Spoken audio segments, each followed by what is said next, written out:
आज इस नए अध्याय में हम लोग जीवन के बारे में ये समझेंगे उसका धन के साथ क्या कनेक्शन है, क्या संबंध है जीवन में धन का। आप ये समझिए कि चाहे राम हो या बुद्ध भगवान हो या कोई भी यानी कि महापुरुष जो हुआ है, क्या वो गरीब था? सारा का सारा धनवान होता था। अगर गौतम बुद्ध के जीवन के बारे में हम जानकारी होगा हमें, गौतम बुद्ध, राम, कृष्ण या कोई भी जो यानी कि सबके पास धन था, ये धन के बाद ही सब धनवान थे।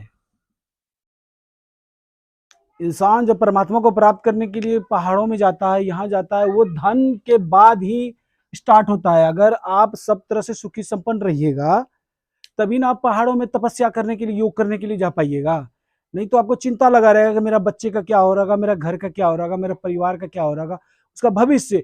इसीलिए आप सबके जीवन से ये सीखिए, इनके जीवनी को पढ़िए, उनके संदेशों को पढ़िए कि धन का कितना महत्व था। लेकिन उसको महत्व धन को नहीं दिया, इन्होंने दर्पण की ताकत को महत्व दिया। किनको दिया? आत्मज्ञान को महत्व दिया। आत्मज्ञान आपको तभी मिल सकता है जब धन की ताकत से आप बाहर निकलिएगा। क्योंकि हमें पूरा समाज को जो है ना, धन ने अपने चुंगल में जकड़ के रखा है। धन की ताकत हम पे हावी है, उससे बाहर निकलना होगा हमें। तलवार की ताकत, धन की ताकत, दर्पण की ताकत, ये तीन ताकतें ही सारा ब्रह्मांड को चला रही है, सारा सिस्टम चला रही है, सारे जीवन को चला रही है। तीन ताकतें ही चलाती है, तलवार की ताकत, धन की ताकत और दर्पण की ताकत।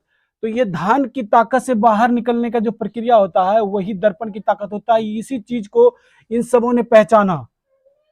जितने भी महापुरुष हैं, जितना भी यानी कि एंटरप्रेन्योर हुआ है, सब कोई जब पूरा पैसा हो जाता है उसके बाद समाज सेवा चालू करता है, और उस तभी वो सही दिशा में प्रयास कर सकेगा। न तो सब में स्वार्थ छिपा रहेगा, लालच छिपा रहेगा। अगर आपका जन कल्याण भी करेगा कोई ना, लालच नजर आएगा। इसीलिए जैसे ही धनवान आप बनते हैं तो उसके बाद स्टार्ट होता है दर्पण की ताकत। इस चीज को आपको समझना होगा। दर्पण की ताकत तभी मिलेगी, आत्मज्ञान आपको तभी मिल सकता है।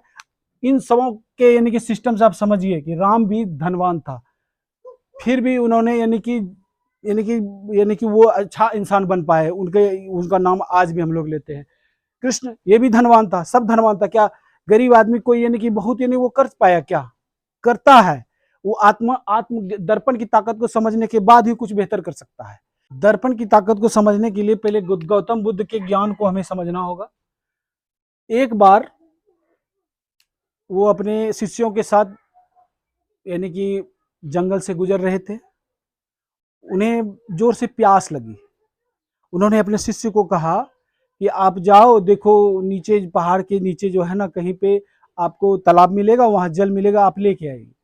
तो उसका शिष्य वहां जाता है, वहां पे देखता है कि यानी कि जहां पर वो पानी जहां से उठाया जा सकता था वो पूरा कदोड़ है। यानी कि पूरा लगता है कोई जानवर अभी उसमें पानी पी के उसमें नहा के उससे गया हुआ था, या हाथी हो सकता है या कोई भी जानवर उससे नहा के गया हुआ था।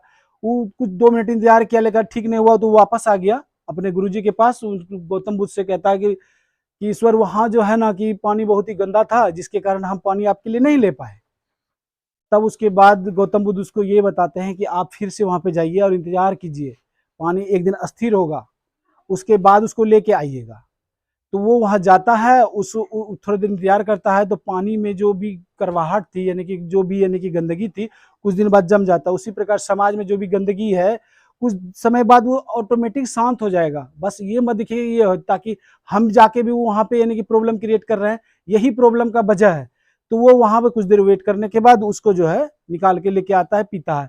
इस कहानी से हमें क्या शिक्षा मिलती है? इस कहानी से हमें यही शिक्षा मिलती है कि आज जो भी हमारी परिस्थिति है उसको एक्सेप्ट कीजिए और इंतजार कीजिए अच्छी परिस्थिति आने का। और इस विषम परिस्थिति में आप कोई गलत निर्णय मत लीजिए कि ताकि हम गलत दिशा की ओर जा सके। इसलिए अच्छा दिशा के लिए प्रयास कीजिए।